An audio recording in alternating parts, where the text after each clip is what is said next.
It was a storm-swept night in Osaka, thunder cracking like the distant roar of ancient war drums. Underneath the neon-lit skyline and behind the closed doors of an abandoned steel factory, two titans met not for sport, but for supremacy. On one side stood Moon Lee, a silent storm, a ballet of violence wrapped in grace.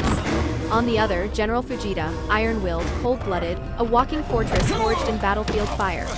This was no ordinary fight. It was a reckoning. To understand the magnitude of this showdown, one must first know who Moon Lee is. A former elite operative turned rogue protector, she trained under the Dragon Phoenix clan in the martial streets of Kowloon.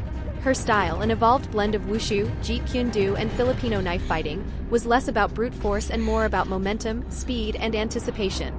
She moved like smoke and struck like thunder, unpredictable and fast, with a dancer's poise and a predator's intent.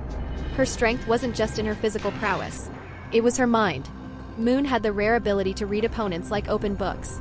She'd analyze rhythm, breathing patterns, micro-movements, and within seconds, she'd already know how you'd throw your next punch. But no warrior is flawless. Her weakness lay in her endurance. Her high-speed, high-energy style demanded stamina she didn't always have. In extended battles, she could burn out, especially against an opponent who could take a hit and keep standing. Then there was General Fujita. Not merely a soldier, but a walking legend in the covert military underworld.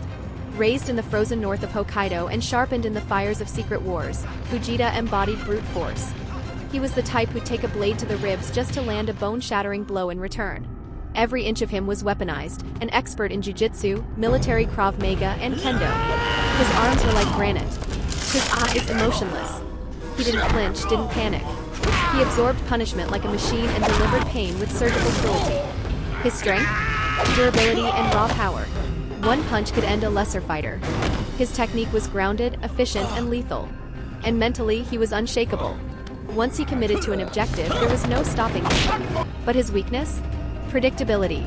For all his discipline, Fujita's fighting style was rigid. He followed patterns, sequences, and formations. Against a more fluid, adaptive opponent, like Moon, this could be exploited. And while he was powerful, his speed was not his strongest asset. The fight began in eerie silence, broken only by the buzz of a flickering overhead light. Moon was the first to move, circling like a panther, her feet barely whispering across the steel floor. Fujita stood grounded, unmoving, waiting.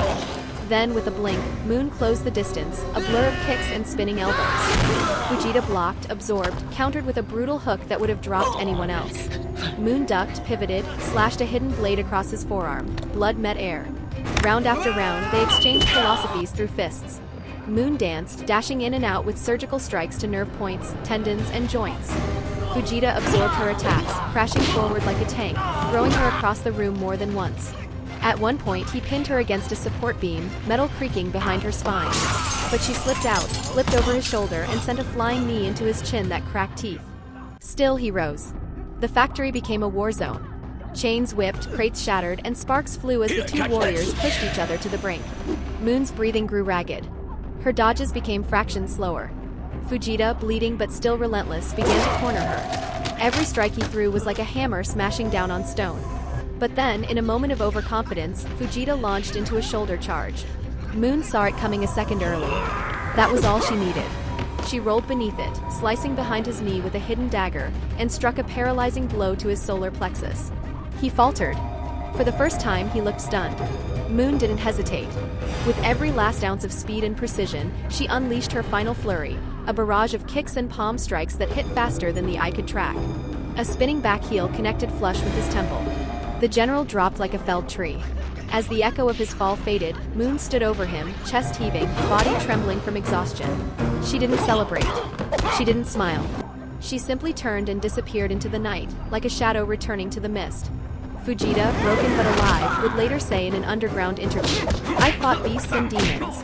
But that woman, she's a ghost with fire in her fists." Not because she was stronger. Not because she could take more damage. She won because she adapted, stayed ahead, and struck when it counted. She turned Fujita's strengths into liabilities, his predictability into her opportunity. Opportunity. It was not just a fight. It was an art. And on that night in Osaka, the Phantom danced her masterpiece.